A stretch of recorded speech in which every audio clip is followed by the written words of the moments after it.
I think then, because I see we have already a lot of people here, I will just gradually, because we do have a packed agenda for today, and we want also to have time for you to and our speakers to address any questions you might have. Um, let's start the session. So my name is Flora Copelu, for those that are joining for the first time and are not familiar with my face, and I work for the Publications Office of the European Union, specifically on data.europa.eu, the official portal for European data. For those of you who have attended our webinars and are familiar with our portal, you know that at data.europa.eu, our core mission is to showcase the potential of open data and data in general. So this is why also we're organizing these webinars under the Data Europe Academy. So today's webinar is part of our ongoing and successful series on common European data spaces. Just a brief introduction to harness the value of data for the benefit of the European economy and society. The European Strategy for Data of February 2022 set out the path to the creation of common European data spaces in a number of strategic fields, such as health, agriculture, manufacturing, energy, mobility, financial, and more. And the idea is that the common European data space brings together relevant data infrastructures and governance frameworks to facilitate data pooling and sharing. And these data spaces are designed based on key principles, including a common technical infrastructure, interoperability, and interconnection across sectors. Ultimately, they play a crucial role in accelerating digital transformation and supporting the European economy. So in previous edition of this series, we had the pleasure of hosting representatives from various data spaces, including mobility, the European Green Deal, health, energy, cultural heritage. And if you didn't have the chance to attend these webinars, you can actually watch back the recordings of the session. And in today's 1 hour session, we are very excited to welcome two experts from the European Commission who will provide insights in the European financial data space. They will share their experiences, any challenges, the progress, and reflect on the best practices and lessons learned from its implementation. In the meantime, I see that more and more people are joining, and they're just in time for the housekeeping rules. So before we move to today's agenda, it's always good to take a moment for these basic rules that we have for the webinar. So the session is being recorded, and both the recording and the presentation will be made available on Data Europe Academy and will be shared with you via mail a few days after the session. So no worries about it. We kindly ask you, as always, to take 3 minutes after the webinar to complete our survey. You will also receive it via mail, but you will also see at the end of the session on top of the presentation a button so you can share your feedback. You already know that this is very valuable for us. Why? Because we can improve our future sessions and see also what topics you're interested with, generally customize our content on what fits your needs. For any questions, please use the chat function. You are already doing that, so I'm pretty sure that you will do it throughout the session. And we will address the questions in the end, in the Q&A portion. Our two speakers are here, so we will make sure to address as many as we can. And if for whichever reason we cannot address all of them, we will make sure to collect them and give answers when we share our follow-up mail with you. So, as mentioned earlier, I am happy to be joined by two experts in the field of the financial data space who will share their insight with us. First and foremost, we have Guders Ostrovskis. Guders is a team leader in the Digital Finance Unit of the European Commission's Directorate General for Financial Stability, Financial Services and Capital Markets Union, DGFISMA, since 2020. He has led the policy work on data access in finance and has also worked on crypto assets and the digital euro.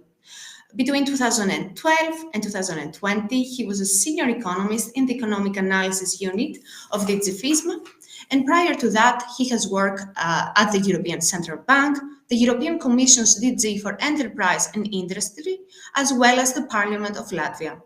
Gunders holds an MA degree in European Economics and a Master of Science degree in Banking and Finance. Welcome, Gunders. Secondly, we have with us Matej Otulak.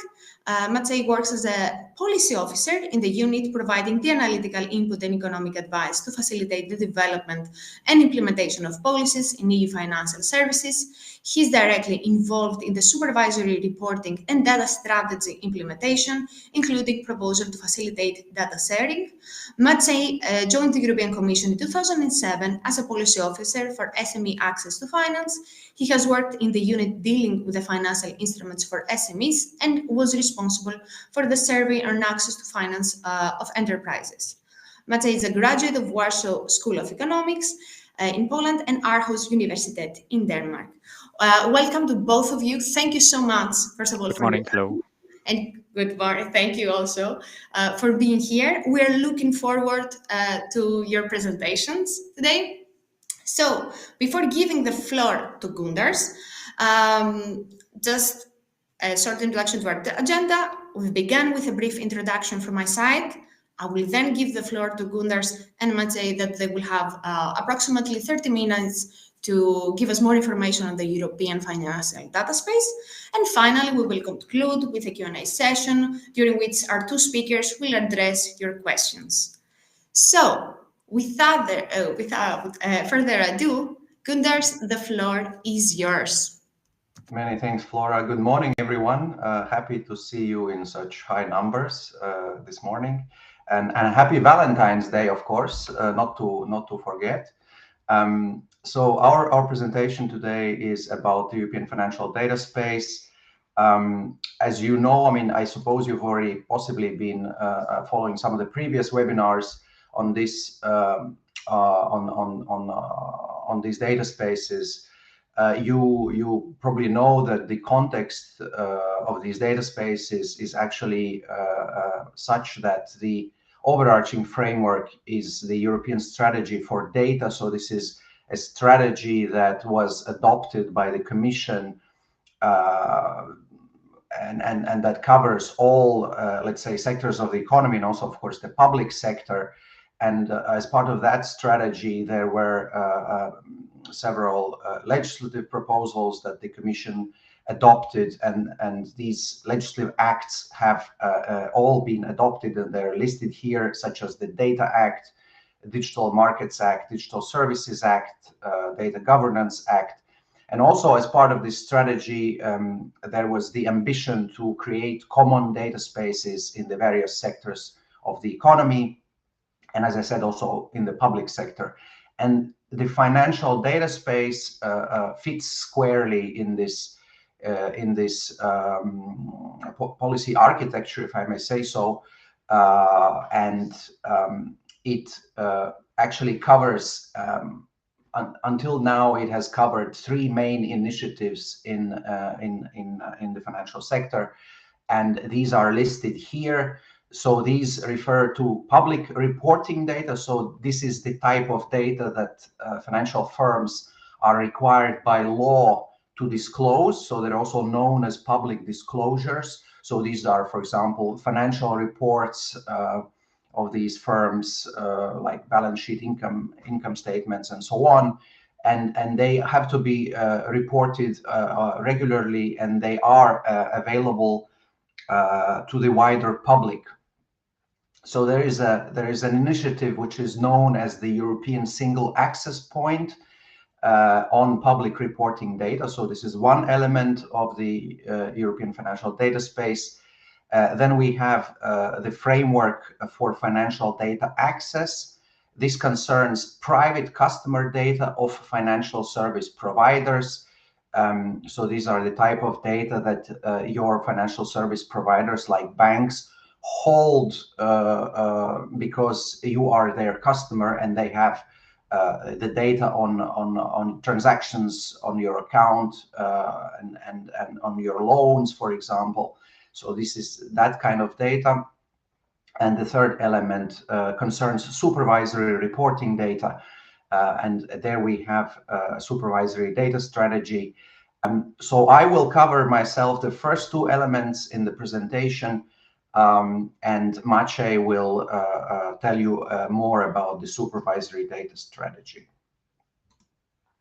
So first of all, the European single access point. So again, this is about public disclosures. So the data that has to be publicly disclosed by the firms. Until now, this data has been disclosed, let's say, on a national basis, which means that if you're interested in the type of data which is, for example, reported by a French entity, then you have to go to some websites in France where this data is reported or disclosed and available online. And the idea of European single access point is actually to pull all this data together, so that if you are a European investor and if you're interested in accessing data which is reported, publicly reported by various entities across the European Union, so that you would have one place where you can find that kind of data. So the key features of this single access point, hence the name, of course, that it is a single place, one place where you can find this type of data. It is a cloud-based solution which is operated, hosted and operated by one of the European supervisory authorities. So we have in Europe 3 supervisory authorities. At European level, one is for banks, one is for securities markets, and one is for pensions and insurance. And so ESMA is the European Securities Markets Authority. So this is the authority at European level which supervises securities markets. So it is this authority that will host and operate this single access point. So it will give a centralized access to regulatory information collected from a variety of external sources. Again, as I said, these external sources are the places where this data sits today. So these various data places will be linked up to this single access point, so that people can access this data from one place. And it is supposed to be, and I'm talking in the future tense because it is still in development.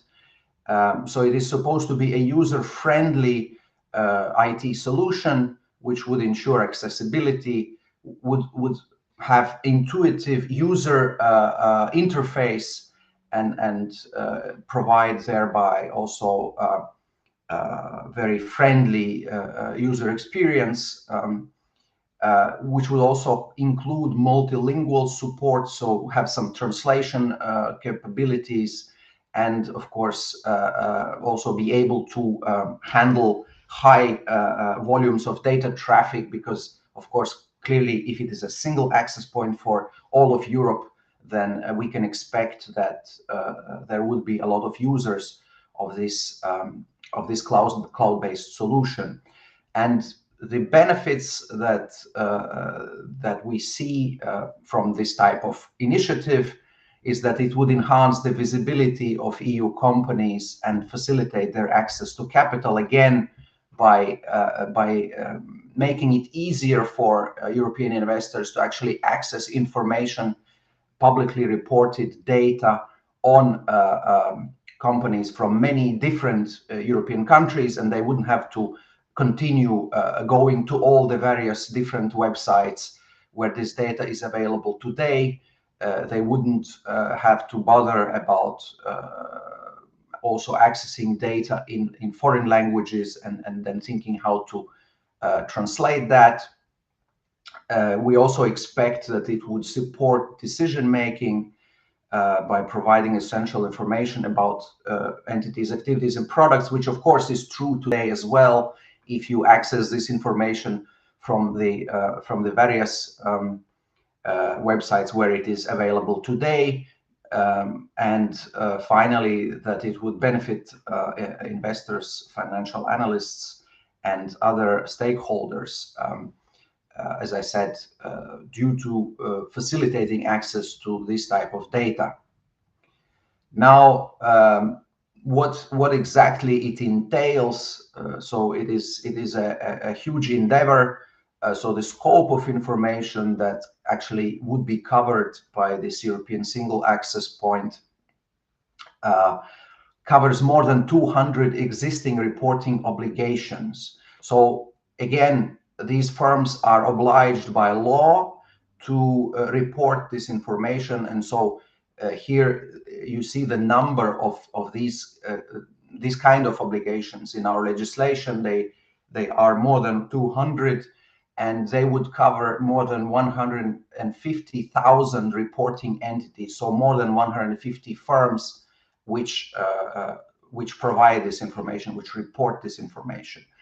And it would also leave the door open for additional information that these firms would be allowed to report on a voluntary basis. So they're not required to do that by law, but if they would feel that it can be useful for their potential investors, then there would also be this option. When it comes to the formats,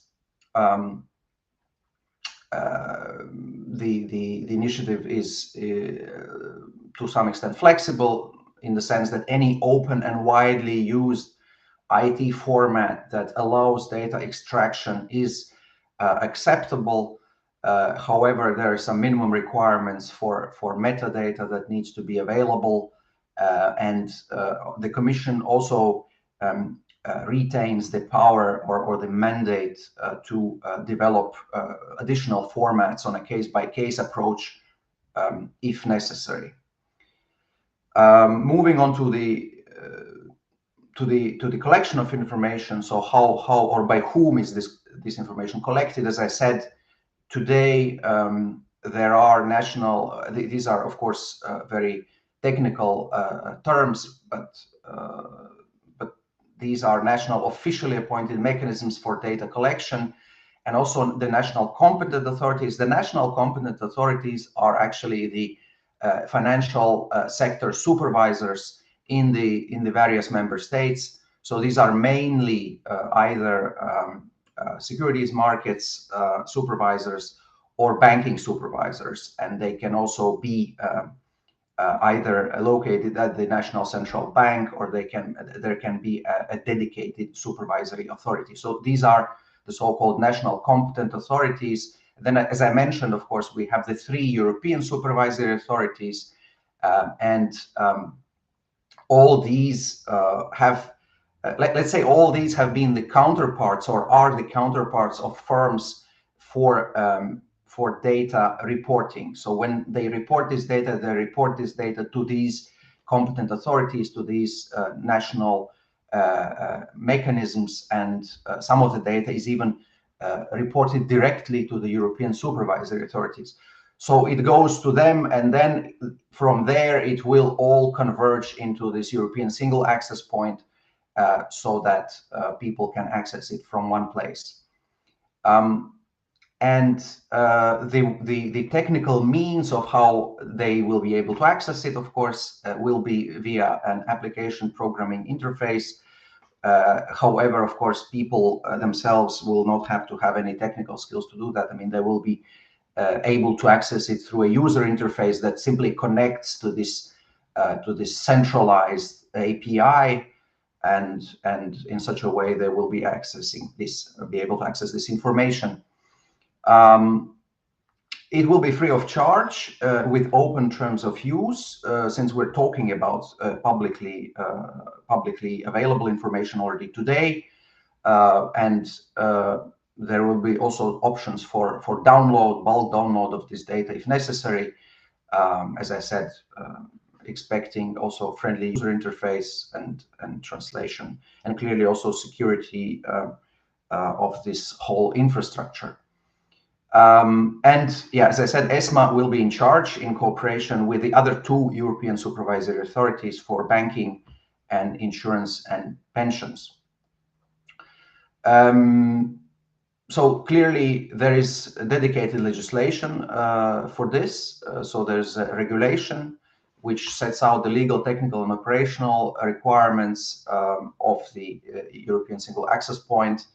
And then there are also kind of omnibus, which is called omnibus because it covers many different regulations and directives, omnibus regulation and directive, which were needed to amend some of the legislation where this obligation to report this data is established, to adjust it and to align it basically with the regulation on the European Single Access Point. So actually 19 regulations and 16 directives had to be amended to align these reporting obligations with the legal, technical, and operational requirements under the ESAP regulation. And there are some technical standards that need to be still implemented. They're in the process of adoption. These concern API design and specification, so technical requirements, also the definition of information categories and choice of things such as legal entity identifier to be able to link back the data, the reported data, to a specific firm. And technical development of this initiative is ongoing. So there's a project team which consists of the contractor. There was a public procurement procedure, or it is, yeah, I mean, it started last year, and the contract has been signed. And the project team also includes ESMA, so the European Supervisory Authority, which is in charge of this, of hosting and maintaining this infrastructure, and also our Director General FISMA of the Commission. The information collection will, or let's say the feeding of data into the European Single Access Point will start as of next year, and user access will be launched or enabled as of mid-2027. It will all proceed in 3 phases, and the first phase will cover specific pieces of legislation, so the reporting obligations that stem from specific pieces of legislation which are mentioned here, which concern transparency, prospectus, and short selling regulations in the financial sector. So on this note, I will stop. I see that time is also passing quite quickly. So this was about public disclosure data, European Single Access Point. Now I move to the private customer data in the financial sector, and this is the framework for financial data access. The Commission adopted a proposal for a regulation on this in June 23 already, 2023. This initiative concerns access of financial customer data by third parties. And this is a quick chart to explain what the problem today is and why we thought it was needed to come forward with this legislative proposal. Basically, today, there's a different piece of legislation that concerns access to payment accounts data. So, you know, when you have a payment account with a bank, under today's legislation, third parties can access this data with your approval. So, for example, if you want to use some kind of app that provides insights on your cash flows, you can install that app. You can give permission to that app to access your payment accounts data, which is, by the way, for free today under that legislation. And it can then you can then basically use this app, and it will be connected to your payment account data, and it will use this data to provide you with some additional services. Now, outside payment accounts, this requirement of, or this possibility to access your data does not exist. So basically you cannot use this same kind of application for different type of data. For example, even for your savings accounts or for your loans or mortgages or your insurance, right? So there was no way to actually grant access to this data. I mean, also customers themselves are a bit reluctant, clearly, to grant such access because there were no requirements as concerns security of such data access. And actually the data holders, which are your financial service providers, they don't have any legal obligation to grant access to this data, also to share this data, even if you wanted these, for example, fintech companies to access this data. So this was a bit the issue why we came forward with this proposal. The general objective is to improve economic outcomes for both the customers of financial service providers, which, by the way, include not only individuals, but also businesses. So, for example, small and medium-sized companies, and also improve economic outcomes of the financial sector firms themselves by promoting the digital transformation of these firms and speeding up adoption of data-driven business models. The specific objectives were to enhance customer trust in data sharing by giving them full control over their data, because today, as I said, they cannot effectively grant access to this data to anyone because it is technically not possible, and there are other issues that I already mentioned. So customers have to be in control of their data, and to enable effective access for third-party users. This legislation also, first of all, mandates data holders to share this data, so obliges them to share this data, so that they wouldn't simply say, well, I will not grant access to this data because I think it's dangerous. That also promote standardization of this data and interfaces, so that it can be better used, and also the interfaces, which in this case means the application programming interfaces, the APIs to which these kind of apps would need to connect. They also clearly have to be of high quality, otherwise it wouldn't make any sense for them to be actually put in place, because they would not be used. The scope is very broad compared to the current situation. As I said, currently only payment accounts data is open for sharing. With this proposal, we want to open up all, or let's say most other types of data to also sharing, which covers various types of financial services, so investments, insurance, pensions, loans, savings. As I said, it covers both customer, so customer data in the sense that it covers individual and business customer data. It concerns the data that is transferred by the customers themselves to these financial service providers. When you open an account, there's specific type of data that you have to provide. So this data is in scope, and also transaction data is in scope.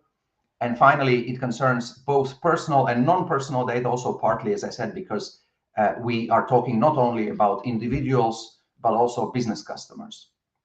So the obligation towards customers that this legislation includes is that the data holders shall make, first of all, this data available to the customer.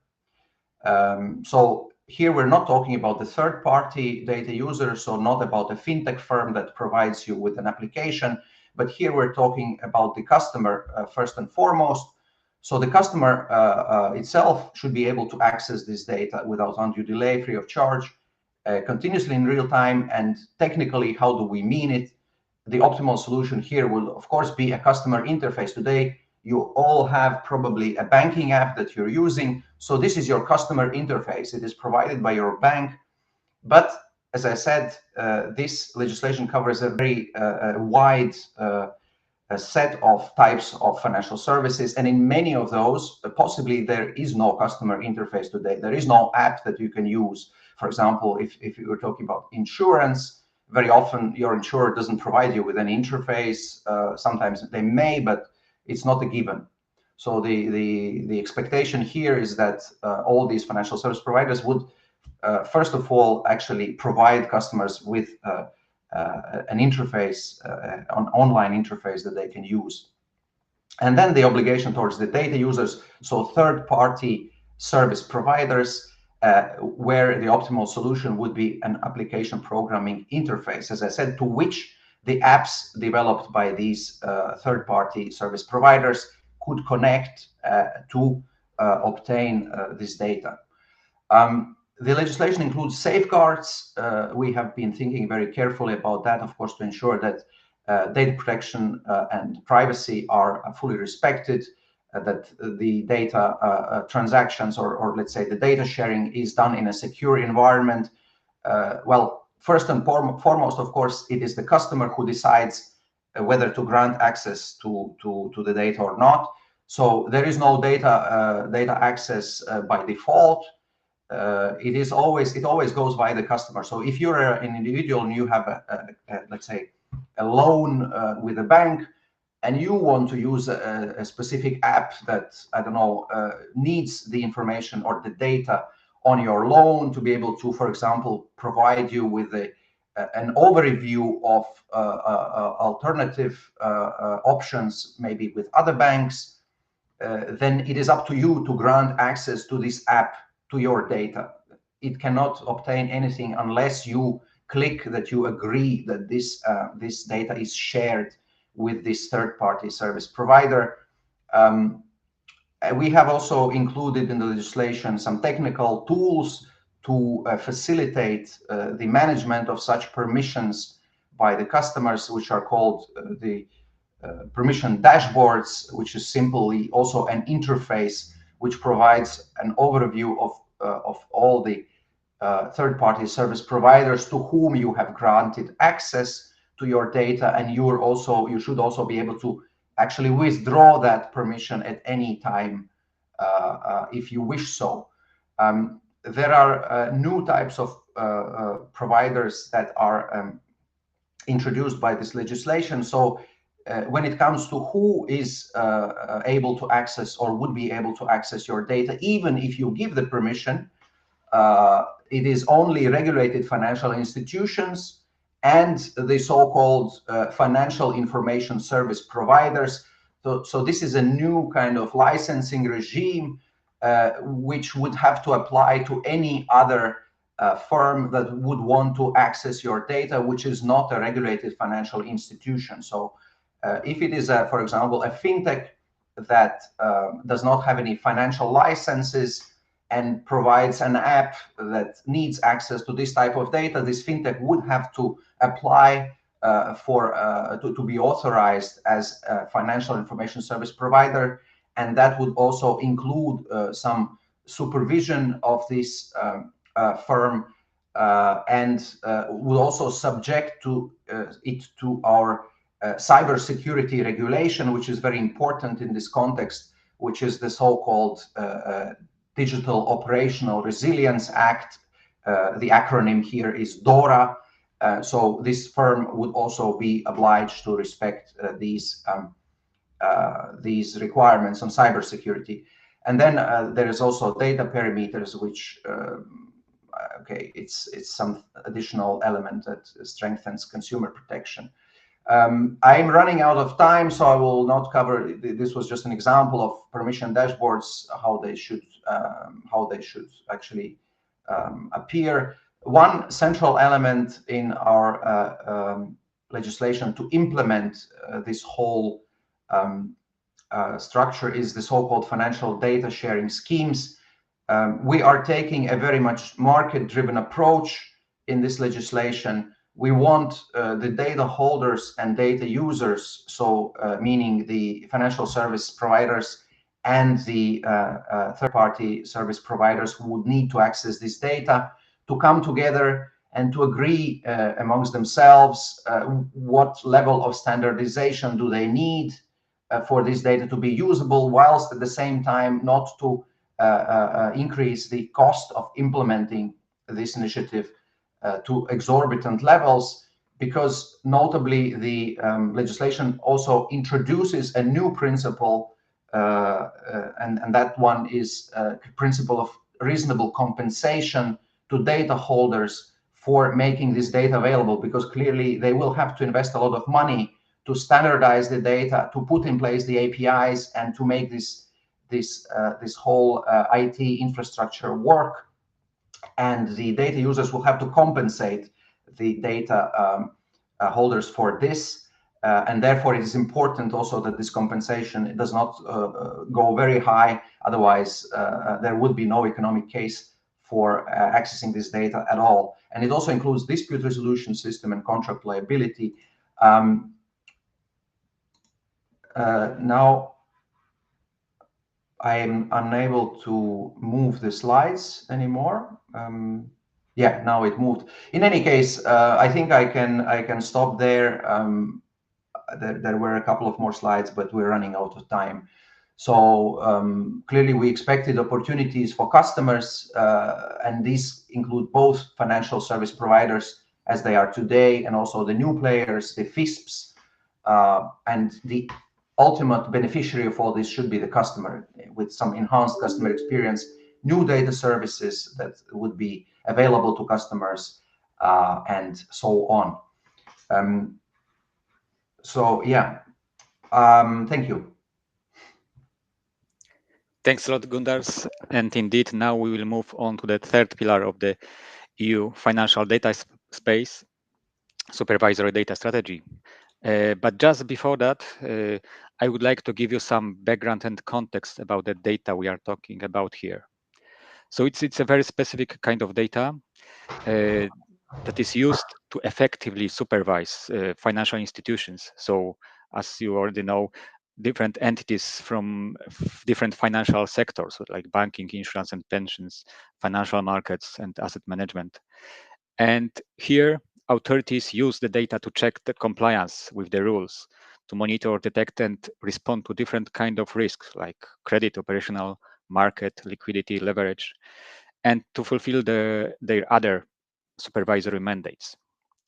And the most important here tasks are for the authorities to ensure financial stability, meaning improving the resilience of the financial institutions and reducing the systemic risk.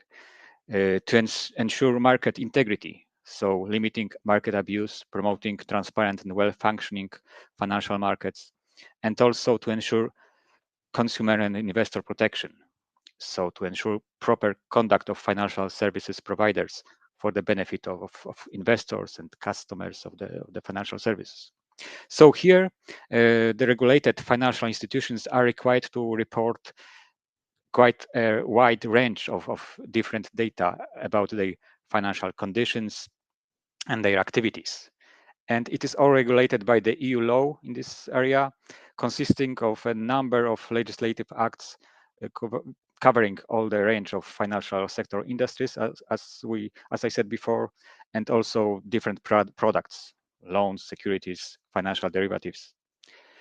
And so those reporting requirements included in the various pieces of legislation are called supervisory reporting requirements.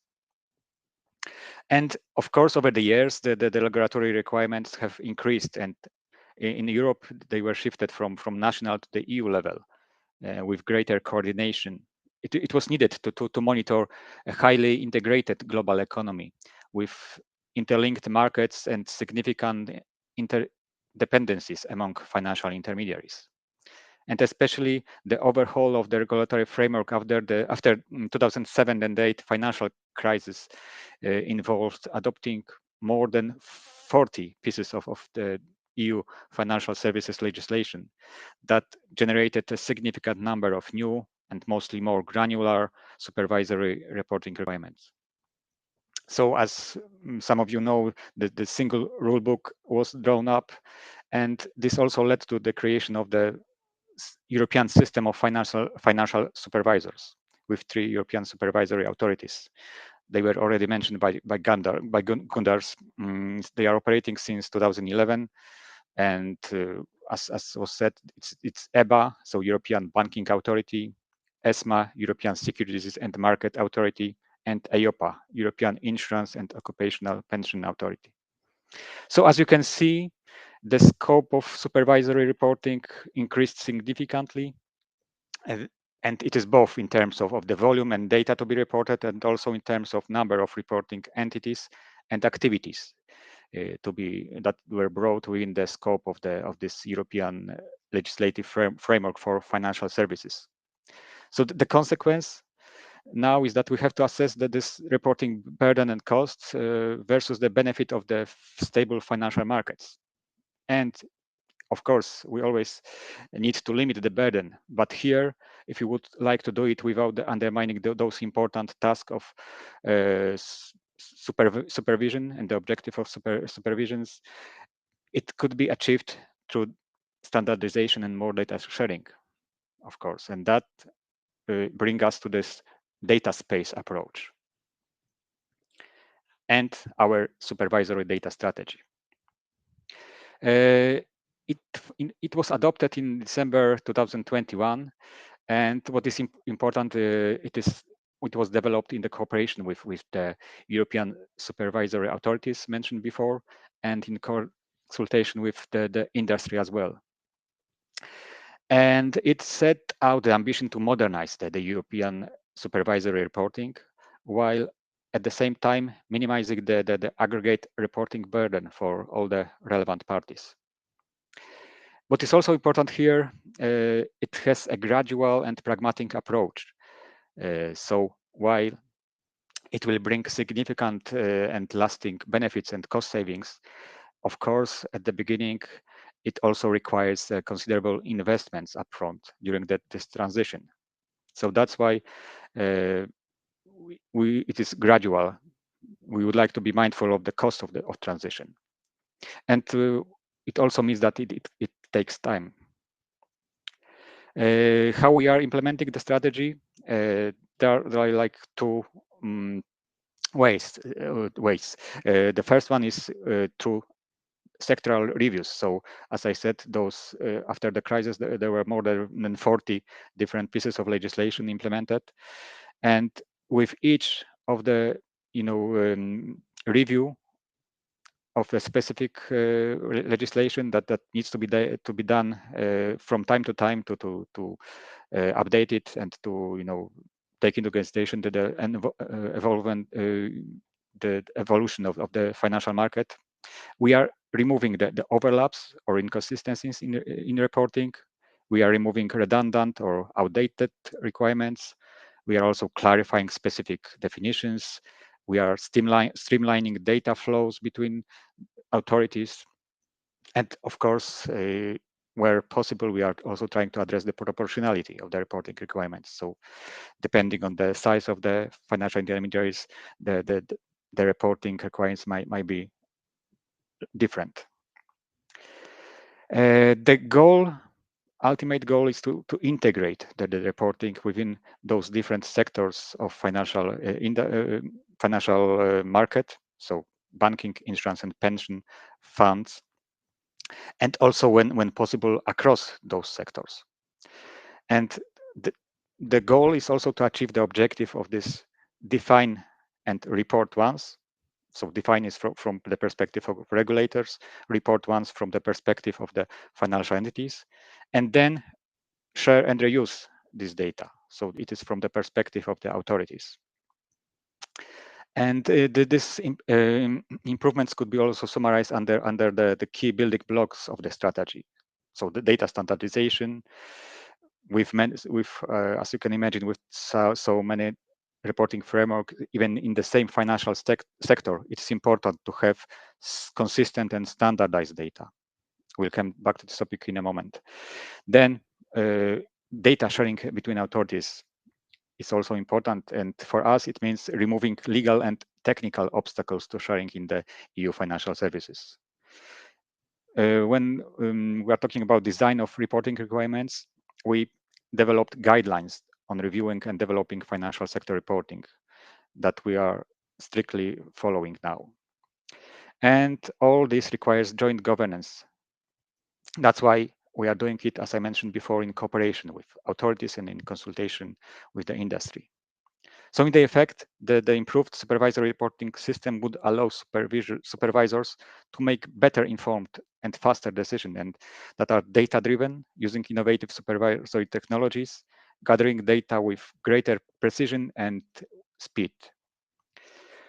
And more consistent and interoperable data set would also mean better coordination across financial sectors.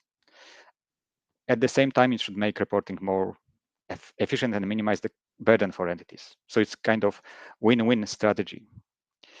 Yes, I will move next to the now we'll focus more on the data sharing that we think it's essential for the supervisory pillar of this EU financial data space. So it's a system where, as we discussed, entities report data only once, and then the data is shared and reused by various authorities to perform their task. So the supervisory data strategy, this data space, it's an ambition of the supervisory data strategy, but so far the focus is on tackling the legal barriers to data sharing as a precondition to moving ahead. And here we have several sectoral proposals to remove those barriers, but there is also an important horizontal proposal to facilitate sharing and reuse of reported data among authorities. It will reduce burden on reporting authorities by avoiding duplicative data requests to financial entities.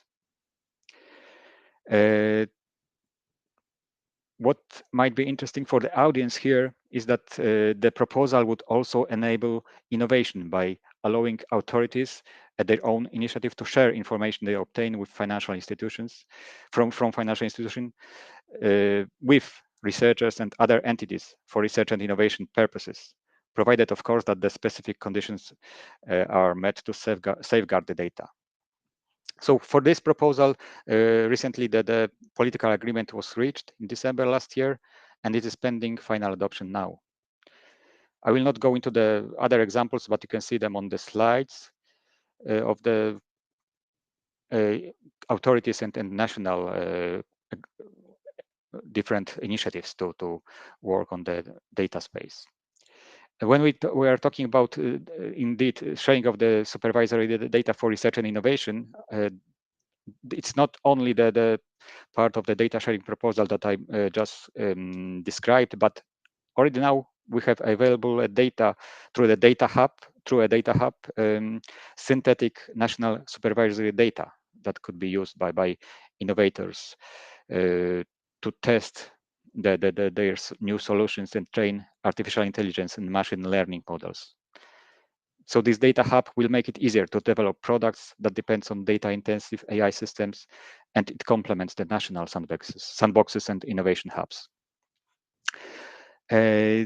Just to go through some important considerations here in this area, I think we can agree that this standardization and consistency is the precondition also for the data sharing that we just discussed. And here in the financial sector, we are also talking about common identifiers, and it includes also international agreed standards like legal entity identifier, and it allows the unique and unambiguous identification of entities, particularly helpful in connecting individual data sets and of granular information on entities from multiple sources. So such a consistency and standardization will also help improve data quality, which is essential for supervisors. We are also supporting this cross-sectoral work that's going through the common data dictionary that defines the data to be reported. Here on the slide, I also included the link to the discussion paper where we provided our understanding of the terminology and approaches used in different sectoral initiatives. I will not go into details as we are running out of time, but if you are interested, I invite you to check this source of information. Just to give you a flavor what we are discussing here, we believe that, in fact, the data dictionary is a cornerstone of the data space, because it would provide a common way to define the meaning and possible values of the data to be reported. And for us, it's a key to ensure consistency of data requirements and data standardization, and to make it easier to share and reuse the data for different purposes.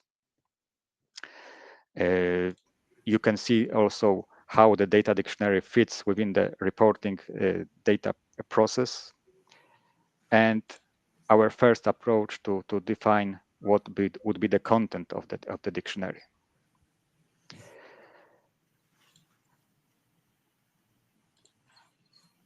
And also, just to end up with some other consideration that we are also taking into account here, especially important, RegTech is in our context can enable more cost-effective and highly automated reporting by helping entities to provide more data more accurately and rapidly. We can even think about this so-called machine-readable and executable reporting requirements. But of course, here still more work is needed to take it from concept to reality. Subtech can assist supervisory authorities by allowing faster processing and more accurate and sophisticated analysis of the reported data to support the discussion. And of course, we should always remember that not to work in silos. So we also consider that interoperability with other data spaces is an important aspect here. Last but not least, the governance is important. It requires, because to have a effective data space, it requires the joint effort and commitment of all stakeholders. Ongoing cooperation, coordination, and exchange of information is really needed before the different authorities involved in at the EU and national level, and also with the industry. So just to conclude, with the supervisory data strategy, still significant work needs to be done to implement it fully. Progress on some building blocks has been more challenging and slower than expected, and also given the resource constraints and complexity in the legal and institutional setup. The next steps include final adoption of different Commission legislative proposals, and also we are expecting the European supervisory authorities reports about setting up the further measures to advance on integrated reporting. Technical reports is also following and will be continued. Just in a nutshell, what we are understanding by this third pillar of the EU financial data space. Thank you. Thank you so much, Matej. Thank you as well, Gunders. As you have seen, we have the chat is on fire today. Just to let you know, we will not be able to go through all of these questions during a Q&A, but obviously we will collect them and we will ask our speakers to answer them, and we will share with them together with the slides and the recording. So let's jump directly to the Q&A session. Maybe we will go 1-2 more minutes. We will stay 1-2 minutes more. I would like also to ask Gunders to open his camera, so we already start addressing the questions. I have seen that he's already on the chat. So maybe a few questions for you. I will start with you, Gunders, and obviously, Matej, when you feel free to jump in. So generally about a question that we received regarding the scope and the coverage of the financial data. When discussing financial data, does it refer only to natural persons, or does it also include legal persons? And is the financial data access framework focused on both B2B and B2C? Yes, as I said in the presentation, so basically it covers both. It covers both individuals, so financial service customers as individuals, and also as legal entities. So for example, and it is the same actually when it comes to payment accounts data today. It is both individuals and business entities that can share their payment account data. So it is the same principle here. It is both. The second question was? The second question is related to the financial data access framework. If it's focused on both business to business and business. Yes. So it's focused on both, except that, as I said, any data sharing is subject to customer agreement. So, I mean, direct data sharing between data holders and data users, of course, implies business to business data sharing. but the customer is always in the middle, because this data sharing passes via the customer, who has to grant their permission, and that customer can be either individual or a business entity. Okay, thank you. We have received also quite a lot of questions related to data access and licensing. One of them has to do with, will the data under the European Single Access Point be semantically enriched and linked? Well, I mean, I'm not sure I can respond to this question. As I said, the legislation requires the financial data sharing schemes to agree on the appropriate level of standardization, and of course, I mean, semantic standardization of data also belongs here. So it will be up to the market to decide. And again, this is simply to ensure an optimal balance between the level of standardization and the cost of implementing that kind of standardization, because clearly it may well be that one could think that full harmonization is, or standardization, yeah, full harmonization, if you like, standardization is optimal, but of course it will involve very high costs, and these costs will have a repercussion on the business model of the data users, which may even make it uneconomic. So we leave it to the market indeed. Okay. I have another question from one of our audience. I don't know if you still have already have an answer for this. Is there going to be specific license terms for AI usage? Like, how do you foresee the? Well, I mean, this is subject clearly to a different piece of legislation, which is the AI Act. So the AI Act has a kind of categorization of AI systems depending on their perceived riskiness, and those systems which are perceived riskier then have some safeguards that have to be respected. So this is a cross-sectoral legislation. It is not dedicated to the financial sector, but of course financial sector firms will have to respect it. And we will also need to work together with the European supervisory authorities to provide guidance to the financial firms on how exactly this AI Act can be implemented in the financial sector so that it would be meaningful. Okay, thank you. I have now some questions on the interoperability and the architecture part of the European financial data space. I don't know if Matej or you, Gunders, will like to take on the question. The question is related to the data space structure for the sectoral common European data spaces. Generally, they, for example, the agriculture and the energy, they follow a decentralized approach involving vocabulary providers, metadata brokers, data catalog providers, and identity providers. Why was a different architecture chosen for the European financial data space? Well, I mean, I would say that different architecture is chosen in each economic sector, not only in the financial sector, because clearly, if you look at the data spaces across the various sectors, they're very varied. It's not that they are very kind of similar in the sense of exactly what type of data they cover, and also the types of situations of data sharing. So there needs to be a kind of a case by case approach, I would say, in this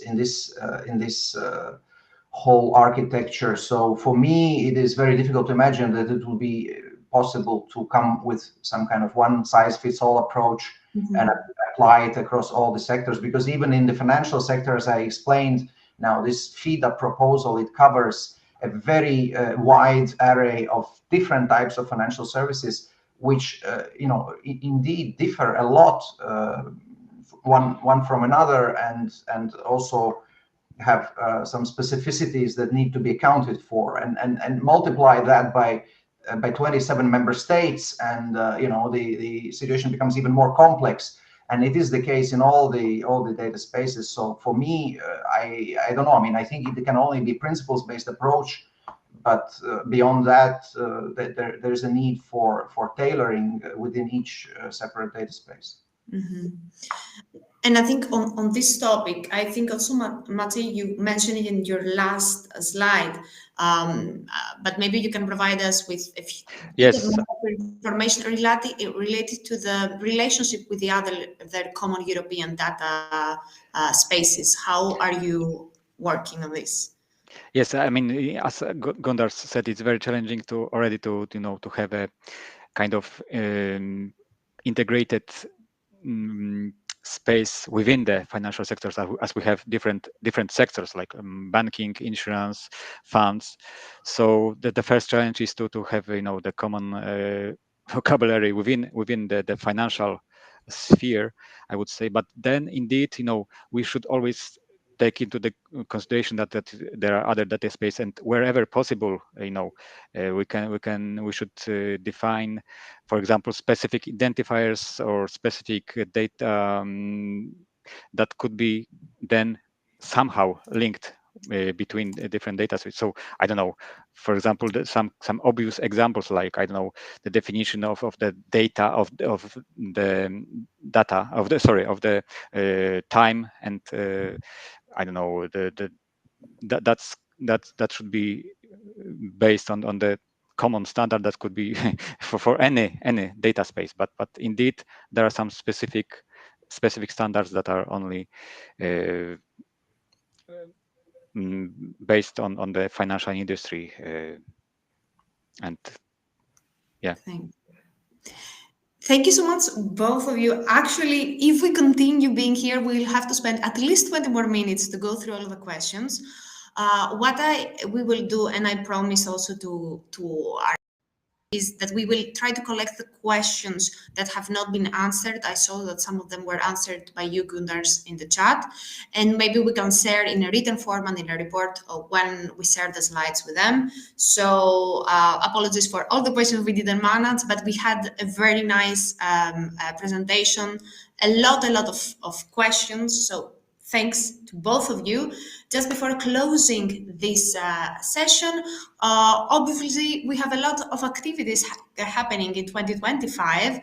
So we ask you to register already for our next webinar. It's going to be on our flagship publication, the Open Data Maturity Report 2024, where you can get insights and best practices from 2 high-growth countries, Latvia and Croatia, on the 28th of February. So you can already register. And obviously join us online for the EU Open Data Days, the event that is taking place on the 19th and 20th of March. And as we said, your opinion is important to us. Feel free to scan this QR code, provide us with your feedback. And if you didn't have time to access the survey, we will also share the link to the survey with our follow-up email. So once again, I want to thank both of you for this presentation. Thank you, both of you, for your time and expertise.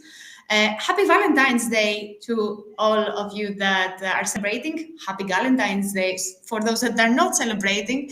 And have a lovely Friday and a nice weekend ahead. Thank you so much for your time, and see you in another Data Europa Academy webinar. Thank you. Thanks, it was a pleasure. Thanks a lot. Bye-bye. Bye-bye.